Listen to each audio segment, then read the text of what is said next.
नेहा ही एक मध्यमवर्गीय कुटुंबातील हुशार आणि आनंदी मुलगी होती. तिचे आईवडील तिला लहानपणीपासूनच चांगले संस्कार आणि शिक्षण देण्याचा प्रयत्न करत होते. तिचे स्वप्न होते की ती एक प्रेमळ आणि समजूतदार नवरा मिळावा. पण समाजाच्या दबावाखाली तिच्या लग्नाची घाई करण्यात आली आणि तिचे लग्न समीर सोबत झाले. समीर सुरुवातीला खूप प्रेमळ वाटत होता, पण लग्नानंतर त्याचे खरे रूप समोर आले.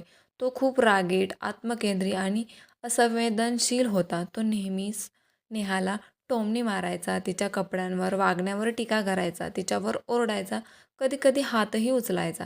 तिच्या कुटुंबाशी बोलण्यावरही बंधने आली. सुरुवातीला नेहा सगळं सहन करत राहिली, कारण तिला वाटत होतं की परिस्थिती सुधारेल. पण दिवसेंदिवस परिस्थिती आणखीनच बिकट होत गेली.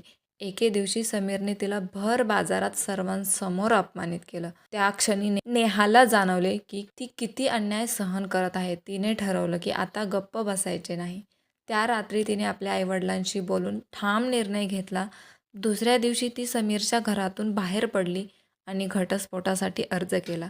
सुरुवातीला समाजाने तिला दोष दिला, पण तिने कोणाच्याही मतांची पर्वा न करता स्वतःसाठी उभं राहण्याचं ठरवलं. काही महिन्यांनी ती पुन्हा नव्या उमेदीने उभी राहिली.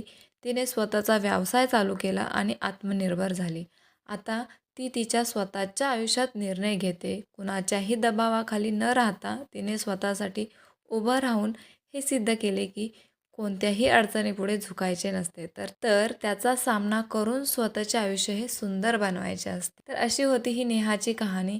तुम्हाला आवडली असेल तर व्हिडिओला नक्की लाईक करा, शेअर करा आणि चॅनलवरती नवीन असाल तर चॅनलला सुद्धा सबस्क्राईब करा आणि स्वतःचे निर्णय घ्यायला शिका.